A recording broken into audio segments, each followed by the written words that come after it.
Welcome to Sports Talk with Steve Jones, the daily talk show with the voice of Penn State football and men's basketball.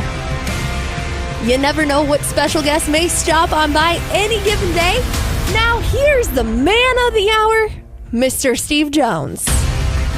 Now working with a guy who truly believes in a torpedo bat and yet still swings and misses. All right, so... Even did it with a fungo bat. It's unbelievable.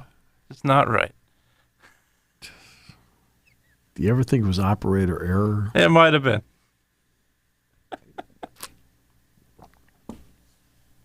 Okay, so let's get to the Final Four. Then we'll get to some business later. 2 games coming up on Saturday. And we'll start with Auburn and Florida. Here's Florida. People are saying, why is Auburn the number 1 seed overall and the number 1 ranked team in the country, yet they're an underdog in the game? Well, they played recently. Martin didn't play for Florida. Yeah. And Florida still won by 8. I think that game was at Auburn, too. Right? That's why Florida's the favorite going in. Florida, interesting enough, has played 4 games in this tournament. And you know what the odd thing is? I don't think they've played great in any one of the 4 games.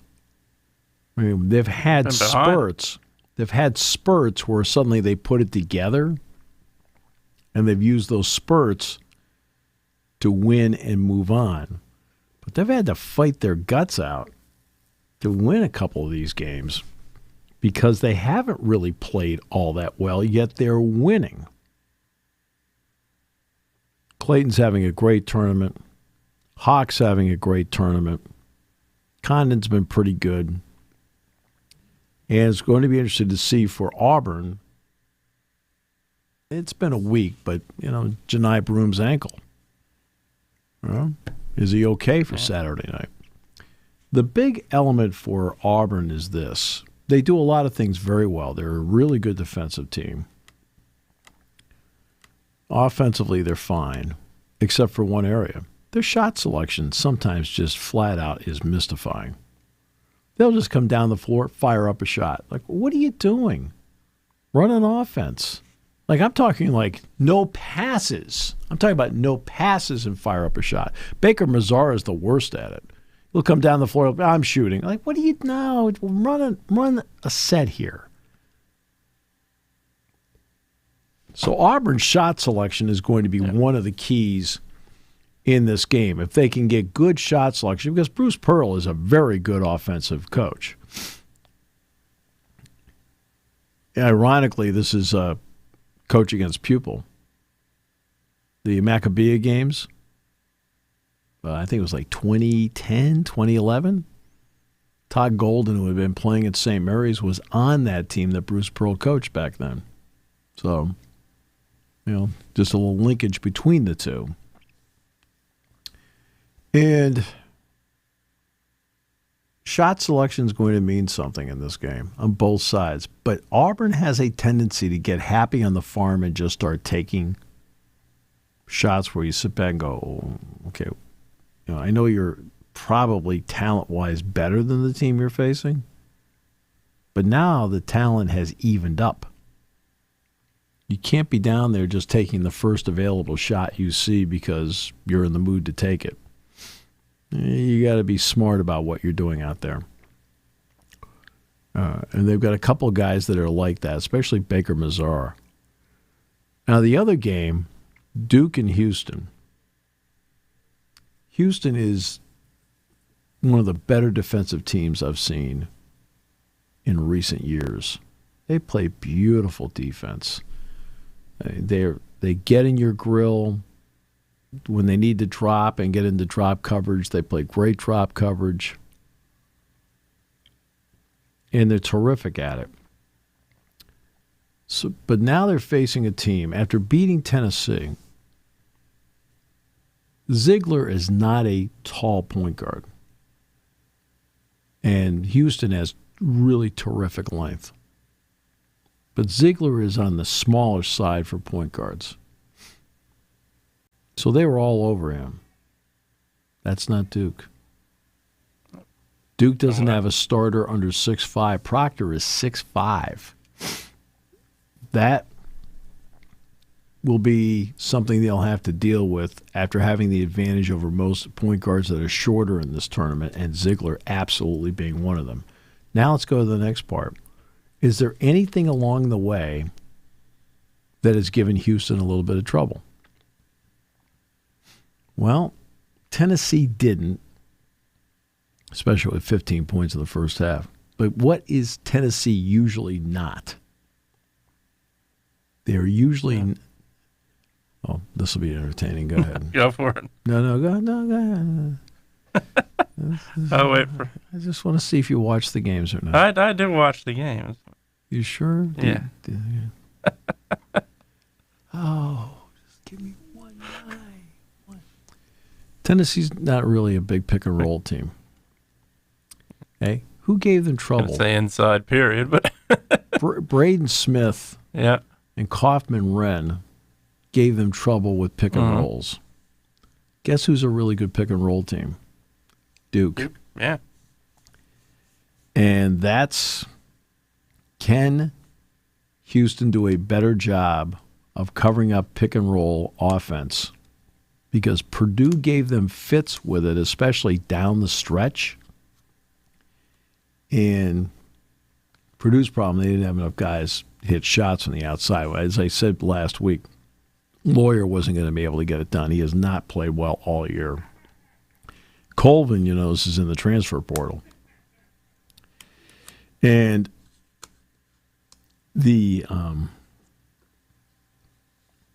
but they got some pick and roll rhythm because Smith's really good at it. Kaufman Wren's a really terrific finisher at it. And he's not the only one that finishes in what they do. But Duke's really good at it. And Houston is going to have to come up with a plan to slow that down, especially considering Purdue did a decent job against them with it. And the other part is then, Duke's defense is pretty good. Can Houston hit enough shots?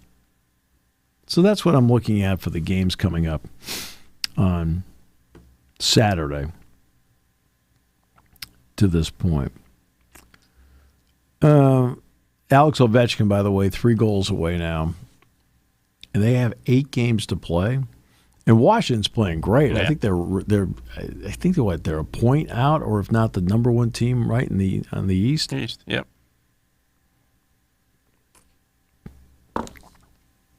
They're doing terrific work there. The Dodgers are 7-0.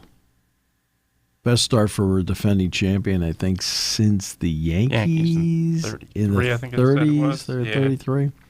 But you know the oddity is? They're 7-0. They only have a half-game lead. San Diego 6-0. 6-0, yep. Yeah. Yep, just locked up Merrill.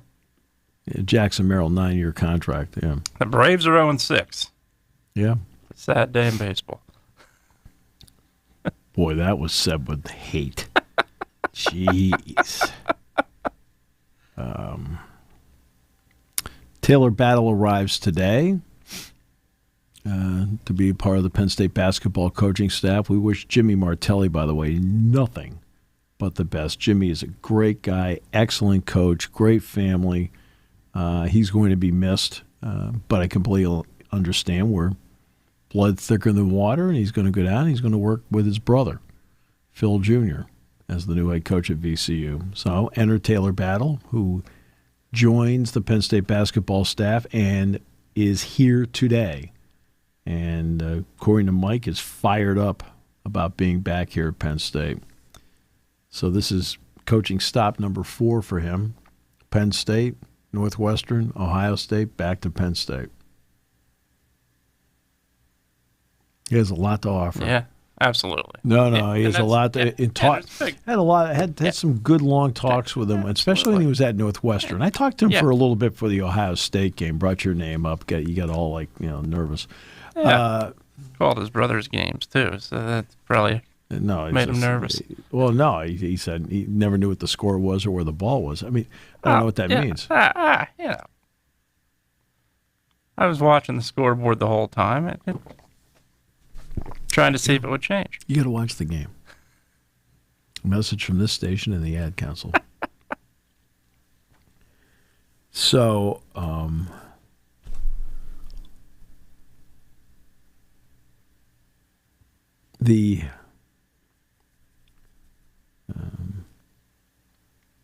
so getting him here to go with Joe Crispin, Brent Scott, Jamal Brunt, and Mike, that's a great combination. I'll say this, when Penn State walks out there with their coaching staff, there's over 4,200 points, over 4,200 points of Penn State scoring on that bench between Joe Crispin and Taylor Battle. Your numbers 4 and 1 scorers in the history of the school.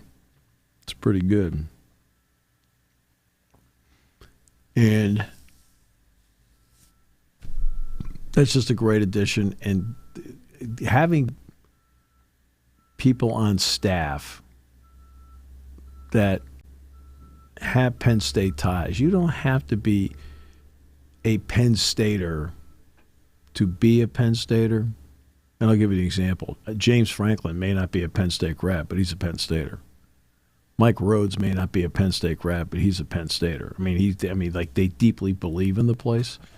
But it sure does help when you've got guys like Joe Crispin and Taylor Battle around that have lived the program, had success in the program. I mean, Joe was part of a Sweet 16 team. Taylor was a part of an NCAA tournament team and also an NIT championship team. And it tells you what the program can be. And as I said before, there's a big difference between selling the program and sharing the program. Those like Joe Crispin and Taylor Battle can share the program. And more, you're seeing more former Penn State players get involved. Aeneas Hawkins being back in the program for football. Alan Zamitis has been here for a while. Jeremy Scott's been brought back. I just talked to Jeremy this morning, as a matter of fact. He kind of he's looking around at one point. I said, "You okay?" He says, "Yeah." Is Jason Lord around? Obviously, Deion Barnes before that as well. Oh, we get Deion Barnes, Dan Connor. Bringing Trace obviously back. Trace McSorley's now back with him because number one, they're capable. They're capable people. Well, Terry Smith's been there the whole time. Terry Smith goes out and he shares this program. Doesn't have to sell it. He shares it. It makes a big difference. That doesn't mean bring in a guy like Jim Knowles, for goodness sakes, or an Andy Koltanicki. It doesn't take long to get enveloped in the culture that's been put out. I mean, Joe Paterno was not a Penn State grad. Right. Good guess. Interceptions later. And punt returns. Mm-hmm. So you can become a Penn Stater over time because you throw your heart and soul into it. No, which is not just a job to you. It becomes a passion to you. And all these people are in that category. But getting Taylor Battle back is tremendous because I think he has a lot to offer. I've always felt he was a really good coach. Understands the game, knows how to teach it. See, that's what I like about Joe Crispin. All right. And I've had people say, I wasn't impressed with the offense last year. They averaged 79 points a game. That's what he did. Okay. Now, were there a couple of games that were down? Yeah. And I've talked to Joe about that. Joe, I mean, believe me, nobody gets more disappointed in a lower point total than he does. Because he believes that you can win games by just literally going out there and offensively putting the other team in a bind by ringing up a lot of points. And Penn State got to the point with depth. They couldn't be running people out there, and you had to play a little slower at times because of it. But he knows what he wants to do, and I know how he wants to handle, for example, Yannick. I know how he wants to handle him in the upcoming season because you can open up the floor with a guy like that. Absolutely. Football yesterday, the media was able to see, I think they saw periods 2 through 8 yesterday. And so a lot's been written about what's gone on, what they saw at practice. Are there guys that are out right now? Sure, there are guys that are out right now. You know, some guys, for example, had surgery right after the Orange Bowl. You know, King Mac came in with an injury. You know, other guys have minor things that's keeping them out, but they're not playing right now. So it's giving the opportunity to some of the other people to get out there and get into the flow of what's going on. Now, defensively, with Jim Knowles being there, Jim, I'll say this about Jim. Jim is a man of few words out there. When he speaks,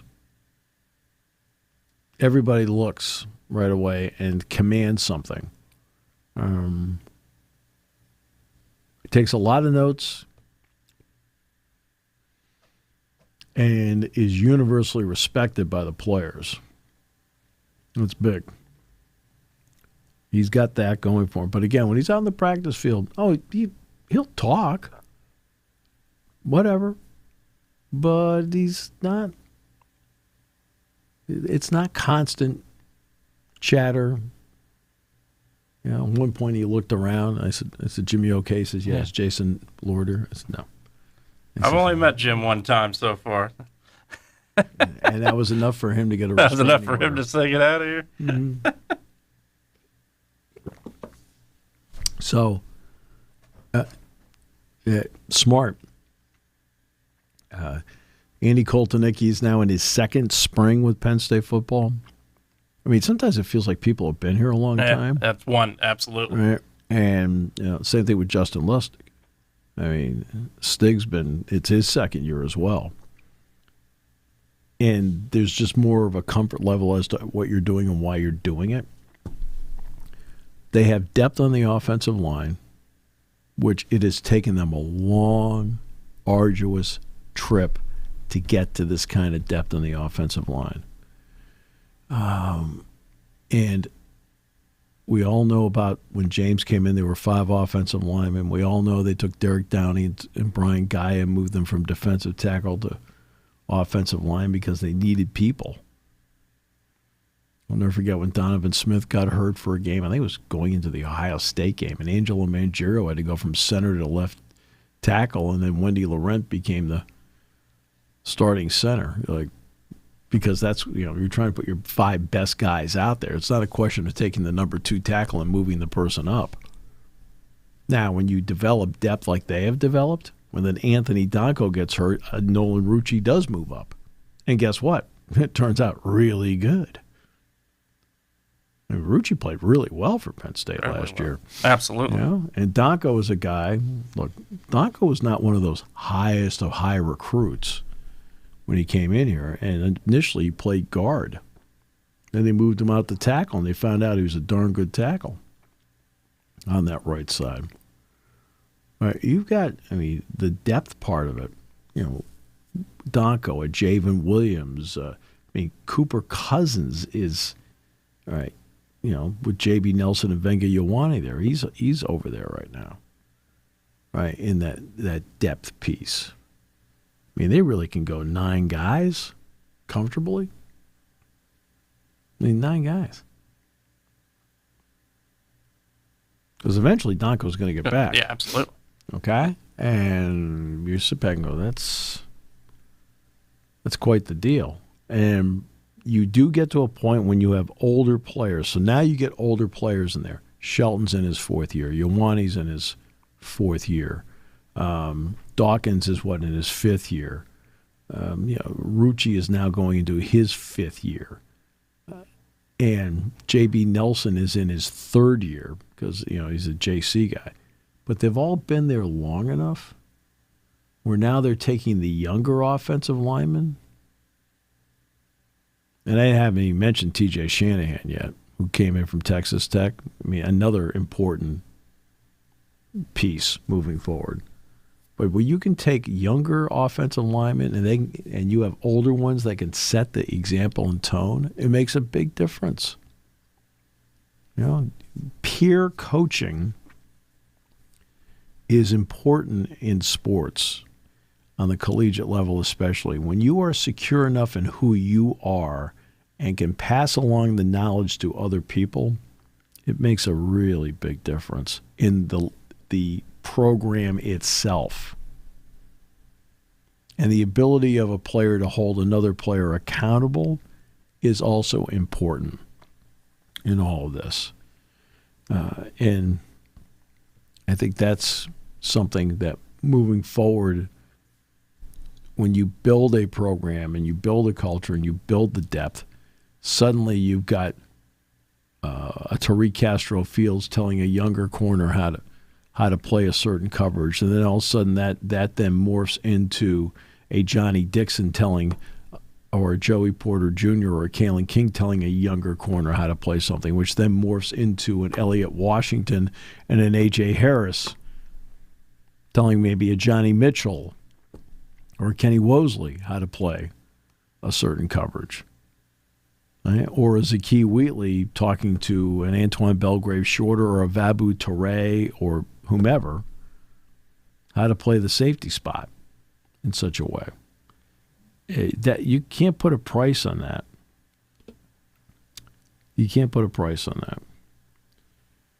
Okay, so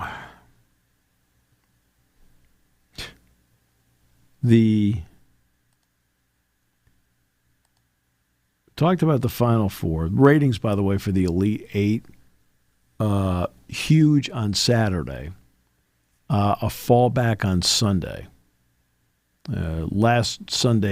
Last year's Elite Eight games on a Sunday happened to be Easter, so people were home, whatever. This time, not so much. Plus, the games weren't as good on Sunday, to be honest with you. And Saturday, and guess what Saturday featured? Duke. Yep. But you're still talking and Alabama. Yeah, two brands really. Right, and you're still talking about 10 million people watching it. And the Michigan State Auburn game was the highest rated game of the entire tournament to this point, getting like 11.5, almost 12 million viewers.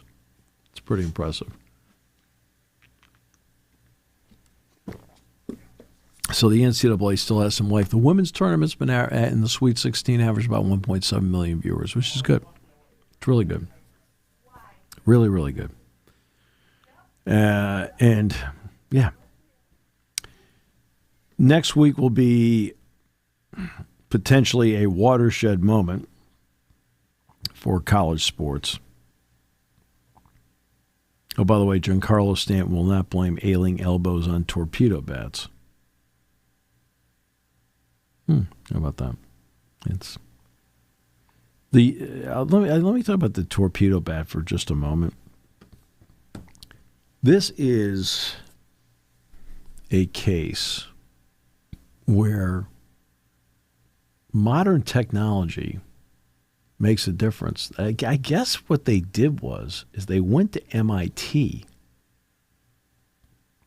about the ability to expand the sweet spot on the bat. And this is what they came up with in terms of weight distribution on the bat. And they're absolutely legal.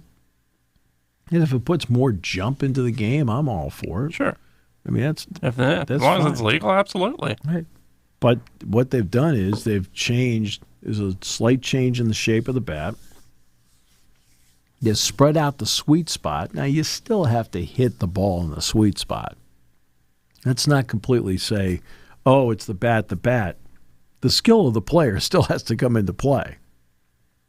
You still have to swing it and hit it on the money. But it's amazing what technology means. And this is a technological advancement.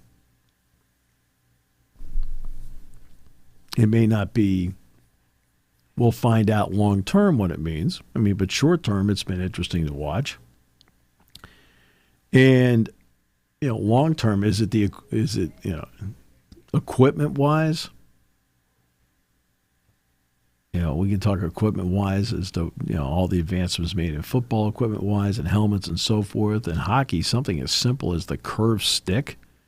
Everybody had flat sticks when Boom Boom Jeffrion played, right? Isn't that, I'm trying to think. It may have been Bobby Hull, right? Then they had that thing where you can only be curved so much, and that was one of the big moments between the Kings and the Montreal Canadiens. The Kings scored, and the Canadiens challenged the goal because of the curvature of the stick, and won. Yeah, that was Morning McSorley's legal stick. Yep, game 2. Yeah, Barry Melrose was the coach of the Kings at the time. Yep. And they had Wayne Gretzky. Yep. Less than 5. Yep. And that is, but the technology of this, they went to people at MIT and they said, is it possible to make a better bat? Well, they very well may have hit on making a better bat. The sweet spot is expanded on it. And you still have to have the players with the skill to belt it. And so far early, several have, to their credit.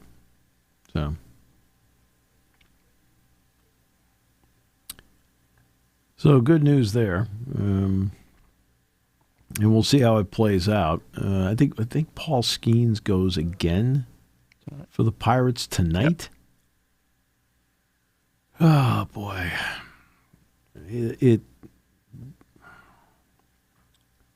that is. You have no idea the admiration that I have for Pirate fans. I've tried to express it over the years. I mean, I realize that, we're to clown around a little bit. You'll make some snide comments here and there, but you're just clowning around for the sake of clowning around. Because you do end up saying a lot of words on these shows. But I can tell you straight out, deep down, I have my admiration for Pirate fans is off the charts. Because they keep going out and supporting that team, whether it's through TV ratings or whether it's through radio ratings or whether it's actually being in the ballpark. And they get tidbits. The guy's a really good player. He's not going to be around.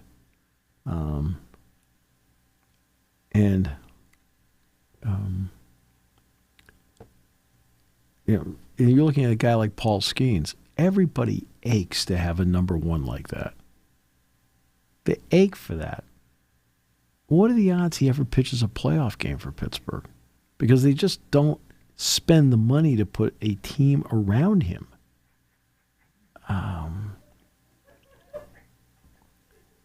I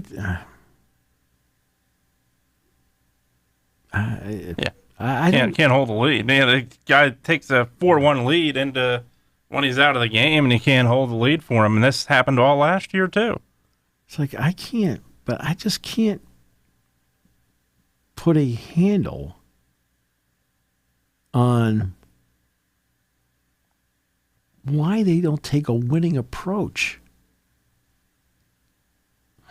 I don't get that part. I don't understand. To me, the object for every organization, whether it's a short-term plan or a long-term plan, should be to win.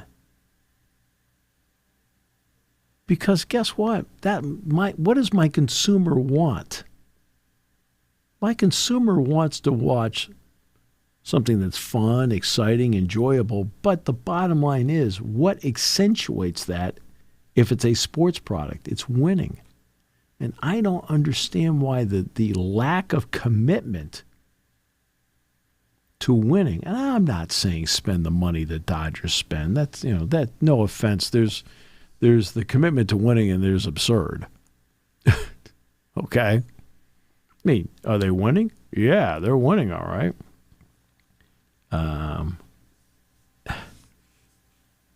But I'm not saying spend $300 million. But why isn't in baseball when they start negotiating about caps it keeps being like the resistance keeps coming from not the people at the top. Yeah. The resistance always comes from the people at the bottom because every cap has a what? Floor. Yeah. Well, the Pirates don't want to pay the floor. Yeah. Yeah, absolutely. Well, when you don't want to pay the floor, you have no commitment to winning. No. And you look at the teams right now, they're in the same boat. You're seeing several people now, obviously several teams. Obviously, you talk about the Pirates. We just talked about the Royals yesterday. I think you could throw the A's in the conversation. These are all teams that literally value money, revenue sharing over fans. And that's it. That is not an approach you take in the world of sports, as you said, period.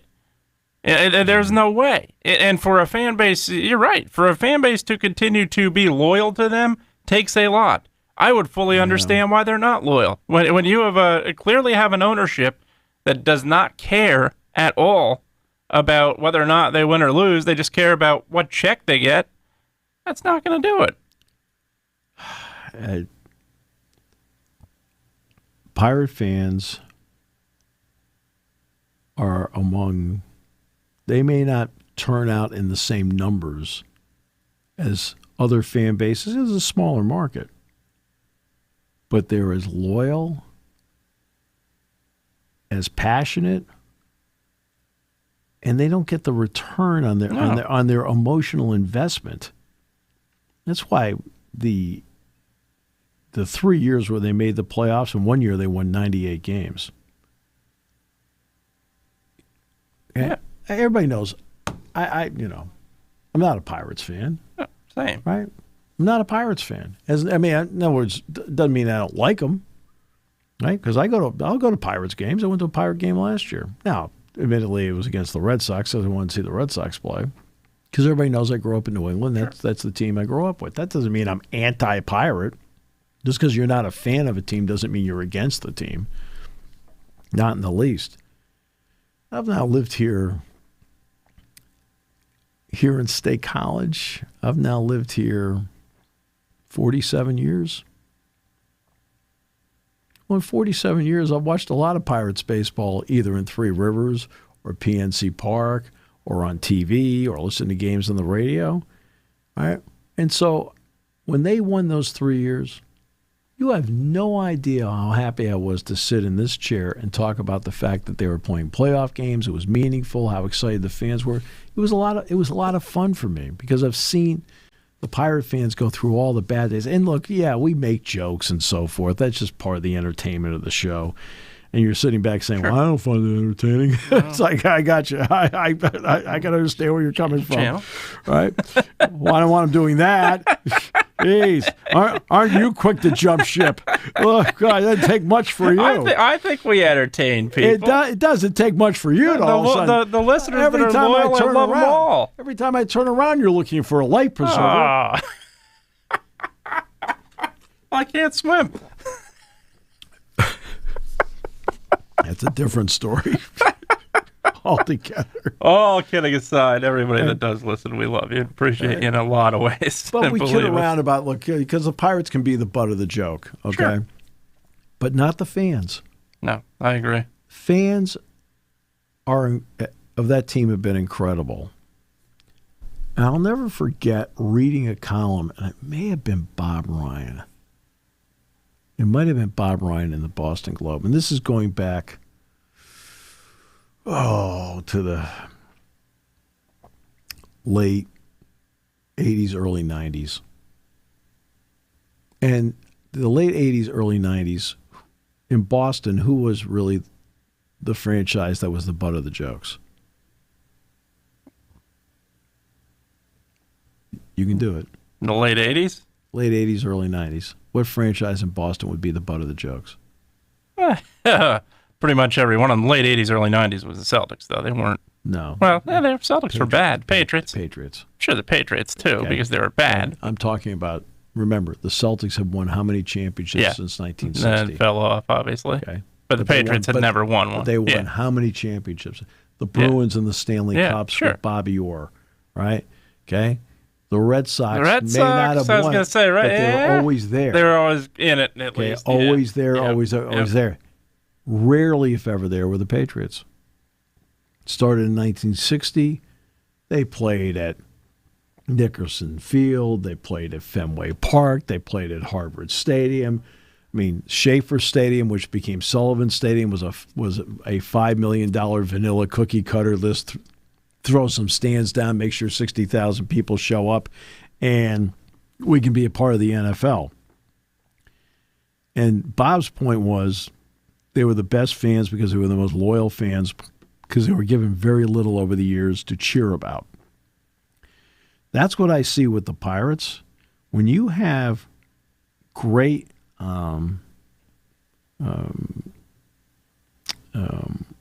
fans like that win or lose, they're there. And they want to see it, and they want to be a part of it, and they ache for something good to happen. So when something like the 3 years and what was it, 2013, 14, I think? Was it 12, 13, and 14, or is it 13, 14, and 15? Where the Pirates had the 3 playoff years, including when they won 98 games. 13 for sure, 14. Trying to think if it was... I want to say it was 12, 13, 14, but I'm not 100% sure. I remember 13 being the big one, and obviously that's fine. Their final season was when they lost that Cubs game to Arrieta, and then Schwarber at the Grand Slam. Yeah. Well, that's the one time I thought Clint Hurdle made a mistake managing. Yeah. You have not pitching Cole on rest? Was it Cole? It wasn't just pitching. It wasn't just about pitching Cole. It had to do with the lineup. I remember when they got the lineup for the Cubs series. He might have pitched Cole. I can't remember that game. No, he did not pitch Cole against the Cubs. I don't think. But I remember he didn't start Pedro Alvarez at first. He went with a defensive player at first. And that's one thing about doing this job with the Spikes. You have the opportunity to talk to a lot of people and pick up tidbits here and there about organizations. And because the Spikes were affiliated for such a long time with the Cardinals, I heard a lot about Tony La Russa. Never had the privilege of meeting him, but heard a lot about him. And they said that when Ollie Marmol, who's currently the manager of the St. Louis Cardinals, I talked to Ollie a lot in the 2 years he was here. And the Spikes played in their version of big games, trying to win titles. And he said when Tony La Russa was in the big game, he always put his best offensive lineup out first. And that was one where Clint Hurdle did not, and it burned him. Schwarber had hardly played all year, and Joe Madden started him in right field. And then he plopped one into the river, right? I was like, okay, that's not, but that aside, I can't say enough about Pirate fans and what and who they are, how loyal they are, how fortunate the Pirates have a fan base that cares that much. They have a gorgeous ballpark. I mean, gorgeous ballpark. But to be honest with you, it's the best I've been in. Yeah, absolutely. And that is their loyalty is not being rewarded. No, not at all. The worst thing you can do in this business, I don't care whether it's the radio business, the TV business, or the sports business in general, you never take the fan for granted. Never. Because, look, this show doesn't get to exist unless we have people watching it or listening to it. Without them, we're zero. Mm-hmm. I mean, we might as well talk to, well, I essentially am talking to the wall. That's right. You scare me. So, but you're essentially talking to the wall. If you go into an empty stadium, okay, who are you playing the game for? I mean, obviously yourselves, but, like, who are you playing? You better hope they're watching on TV. They might not be. I mean, you don't want to become a studio game, and you don't want to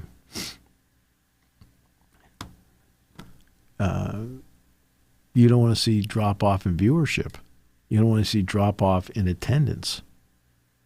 It's all about, to me, when you're in an entertainment industry, which sports is an entertainment industry, you got to give the fans something they want to come out for. That's why I talk all the time about the Beaver Stadium experience. I mean, do you know what it takes in 2025 to get 110,000 to want to pick your venue to go to see something? I mean, it takes a lot. And the loyalty it takes to drive, fight traffic, fight to park, pay to park, right? Tailgate, have some vagabond walk by and try and get freebies. God, you are good at that. Well, I learned from radio, people started giving stuff away. I thought, oh, free stuff. Excuse me, who are you with? Are you with our tailgate? Just thought I'd stop by. Yeah, that's my that's like the old commercials. I can't remember. It was for a beer where the guy used to say, "Yes, I am." You remember that? Yes, I do.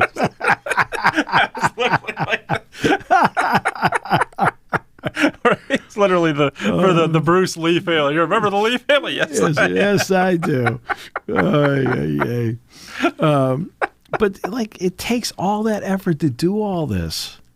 Well, those Pirate fans go out there to PNC Park. Sometimes it's cold. Sometimes it's scorching hot. And they're in that ballpark buzzing around, buying concessions, buying souvenirs, right? Buying tickets, buying parking. And that franchise, I'm talking about the ownership. I'm not talking about Ben Cherington. I'm not talking about Derek Shelton. Like I said, I've told before, I said, no offense to Derek Shelton. I cannot begin to tell you whether he's a good manager or not. I don't. Yeah, there's not enough evidence. In other words, he's been there for years, but because of what he's been handed. He's been handed, absolutely. He's never had to manage a, quote, meaningful game. Yeah. Now, every game is meaningful to him. Of course, every game, period. Sure. But one that's in October that swings the balance of a series, he hasn't been afforded the chance to do it. Ben Cherington's working with what they tell him to work with. It starts at the top. It starts at the top. And now back to the original point. Pitching tonight is Paul Skeens. What do they get? You've got a golden opportunity here. To me, this is the equivalent of your third-round quarterback pick, where for an X amount of time, 4 years, you've got your quarterback making third-round money, and you can build around this guy. You can build around this guy. That's where, and with all due, I know we kid about the 49ers, but this is where they failed with Purdy. No question. I mean, they've had seventh-round pick in their as their starting quarterback the last couple of years, and they had a chance to put pieces around him, and it didn't work. No, it didn't work. And now part of it is McCaffrey got hurt. I understand that. Injuries, sure, but still, when you get to the game, you've got to win it, and that's right. I think so. Here issue they with are. A lot of with teams. Skeens is on a rookie contract. Yeah. You are not paying one of the top 5 starting pitchers in the game today. You are not paying him $20 to $30 million a year. So you've got an ace of all aces out there that everybody would love to have. Everybody wants a one like this guy. And you have an opportunity because he's not soaking the franchise financially. He's on his rookie contract. Well, guess what? Because he's on his rookie contract, you've got the flexibility to then spend money other places, and they won't do it. It's just frustrating. Yeah, I agree. It's frustrating. And again, am I Pirates fan? No. But do I enjoy watching the Pirates? Yes. Okay? I do. I enjoy watching the Pirates. Doesn't mean I have to be a big fan of them, but I'd like to see them win. Sure. You want to at least see somebody that cares. I think that's the biggest thing where you look at it. And I'm not talking about the players. The players, sure they do. But I'm looking at ownership in a lot of ways where, look, again, it's not only the Pirates. I see it with other teams. I see it with a few other teams that just care about their pockets and don't care about putting a product out there for the fans, and that's not the way to do it. Yeah, I know. It's just frustrating. Next week will be a big week for college sports because the Claudia Wilkin, the judge, will start on Monday. Now, what's interesting about this is I didn't realize this.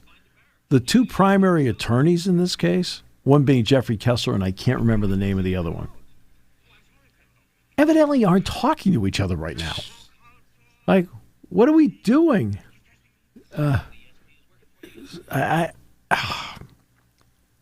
Evidently not talking to it. I guess they're going to make separate presentations next week.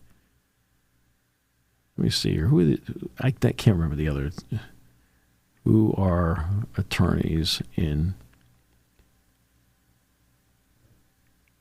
that Jason Lord can afford? That's right. What? In house case.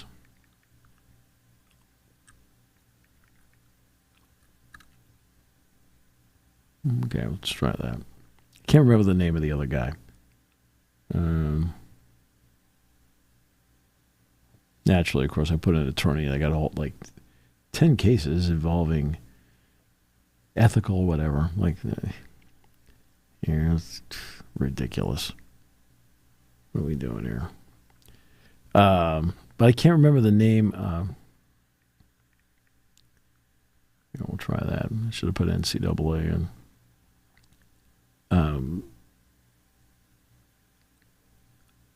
Here we go. So, evidently they aren't talking anymore. I don't know what that means.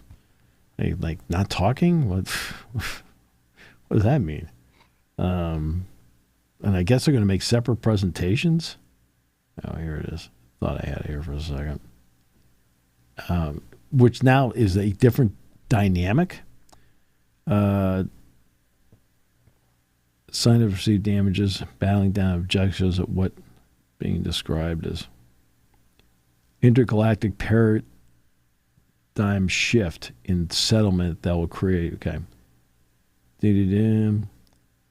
nearly 102,000 have either filed a claim form or updated their payment information so they can get the $2.8 billion. DDDD, 20.5. Okay. And say, but supposedly they weren't talking to each other. Really? I mean, these guys have been working together the whole time in this thing. But it's next week, and we'll see how this all ends up playing out, because there's supposed to be a third party on NIL. So anything over $600. Anything over $600. So you go out and you find out that, how much money are they going to give you? Can I give you $601 or $599? You take the $599. Why? The $2 doesn't mean anything because you don't have to report it to the clearinghouse. Anything over $600 on NIL, you would have to report to the clearinghouse. Now, for somebody let's just pick on TV right now, Cooper Flagg's in commercials, Juju Watkins is in commercials. They'd have to report what they're doing. But it's obvious, what they're doing and how much money they're getting from it. I guess it's Snell and Wilmer are the other attorneys. All right, in all this. Dewey, Cheatham, and Howe are the best ones. Again, the ability to get you out of trouble. They excel. But yeah, that's not good. That's honestly, all jokes aside, that's not good when you have two law firms and they're not talking to each other. I mean, supposedly that's the deal. We'll find out. Not good at all. We'll find out next week what, if anything, that typically means you're going to see some overlap, and that doesn't bode well in a presentation. So here's the enforcement agency part of it. Any payment worth more than $600, you have to report. Any transaction affiliated with an NIL collective, you have to report. Those involved with recruiting student athletes and payments from families who over their lifetime contributed more than $50,000 to an athletic department have to be, okay? Those are the NIL deals that they're focusing on. The primary focus of the NIL agency would be to eliminate faux NIL deals, right? Such as yours with Dewey, Cheatham, and Howe. Right. Those payments to student athletes that act under the guise of NIL but function as pay for play. As a result, the NIL agency would limit NIL collectives through additional oversight on significant NIL deals.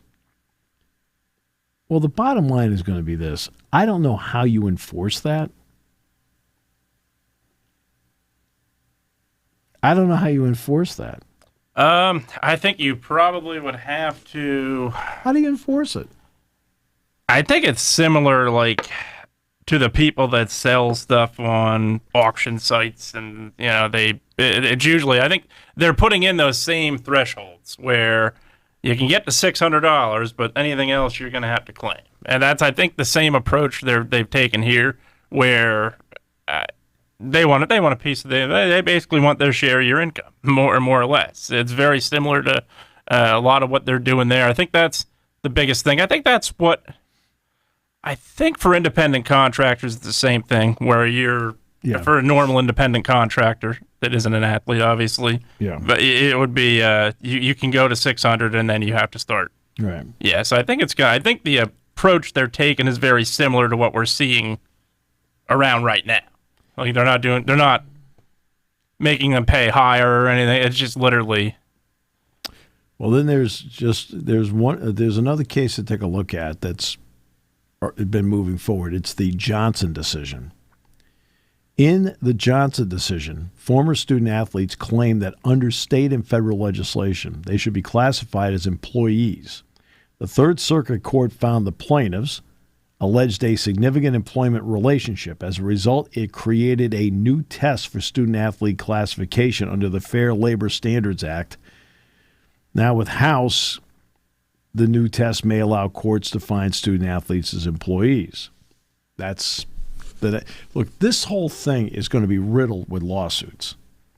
So you come out of the gate on July 1st, you just do what you got to do until you're told differently by the courts. I mean, that's what it comes down to. So this starts on Monday. Yep. By the end of the week, they should pretty much probably have it. A ruling from Claudia Wilken about all this. But it's not the end of it. You're going to have, there's going to be Title IX lawsuits, right? And it's going to be interesting how they look at the business side of sports. Because to me, Title IX has always, always, always been about opportunity. And I am so thrilled that over 50-plus years, young women have had the opportunity, because I think sports is one of the great teachers on and off a field, court, ice, whatever it happens to be, or a mat, doesn't matter, right? One of the great teachers in life, and the competition of it and the ability to win. And now they're getting viewership to go with it. You know, women's soccer is really taken off. Women's volleyball's taken off. Softball's taken off. The women's basketball tournament is more popular than ever. But the bottom line is, so there's the opportunity part, and there's the growing of the sport part of it for each one. But here's the other part. Okay? We're talking about money here. We're talking about money, which makes it a business. All the sports I just mentioned, they all lose money. Mm-hmm. Absolutely. Yep. Okay, so on a business spreadsheet, are you going to force me as the business, right? I already have given you opportunity, which is scholarships, things like that, and the full scholarship part's important. That's very important because that's part of the expansion of this. The NCAA is going to expand full scholarships. Like women's volleyball, I think, had 12. Well, Katie now can go with 18 if she wants. Mm-hmm. Women's soccer is going to see more. Everybody is. Softball is going to see more. Where instead of you get a quarter, you get an eighth, you get a half, where you're trying to put a jigsaw puzzle together, you can offer full scholarships now. That's big. Get some extra cash? Great. Right, you can do that. That's great.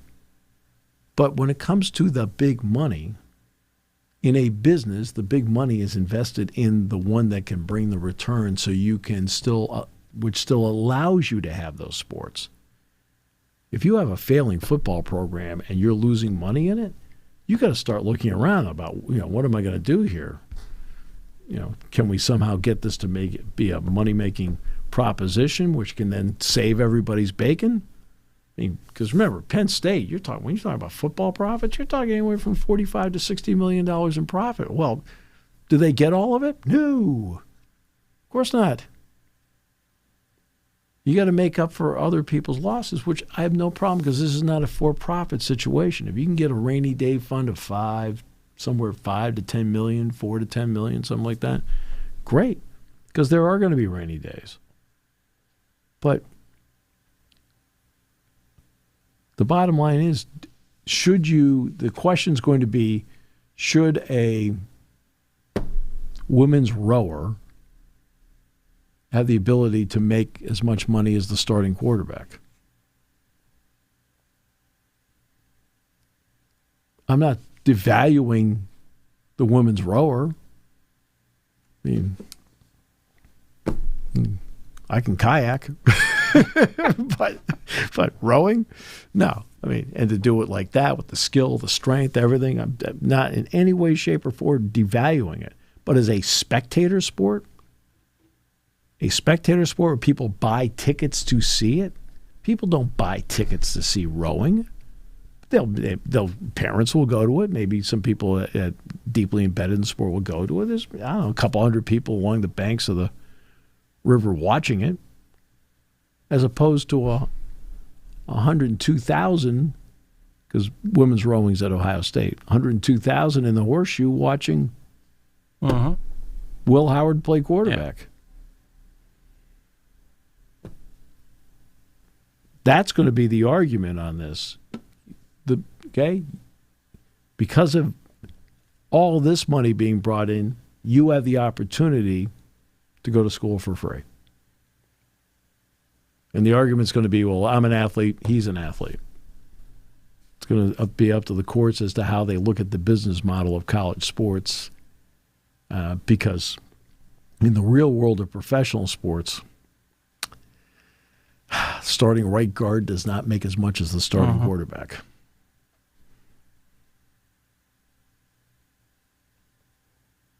Jalen Pickett does not make as much money as Nikola Jokic. Not quite. Okay. Now, they both started last night. Jalen had his first career start last night, Yeah. They lost to Minnesota, but Jokic had, 61 on a triple-double. Yeah. It's an off night.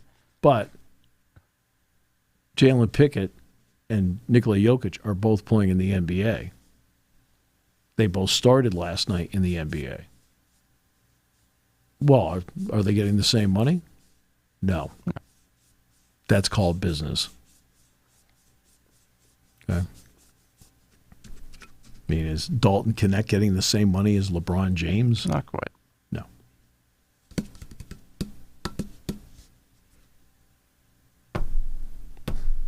The way it is. Yeah, that's called business. Is Carlson making as much money as Sidney Crosby? No. Okay. Garrett Cole? Well, he makes $36 million. He's making he makes a few bucks. Right. But let's face it. Aaron Judge is out there, and let's see, and Volpe, the shortstop. They both play valuable roles as to what's going on, but who's making more money? Aaron Judge is, because that's called the business. It's going to depend on whether a judge looks at the business of all of this and Title IX, and does it have to be even? The Biden administration, now, admittedly, did this 72 hours before exiting the door, which I thought, that's a little squirrely. Like you couldn't have done this months ago.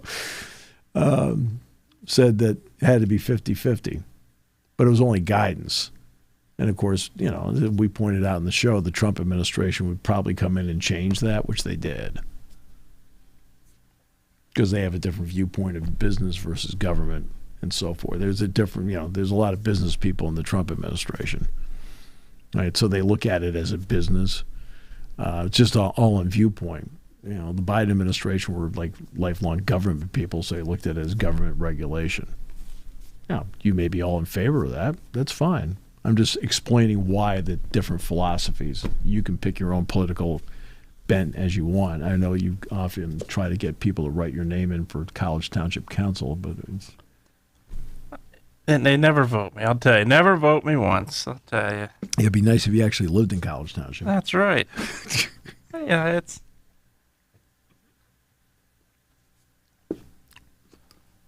If I do have the 3 prerequisites to run for president, so I have that going for me at some point.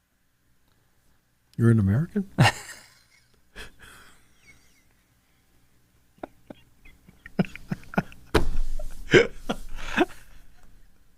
And on that note...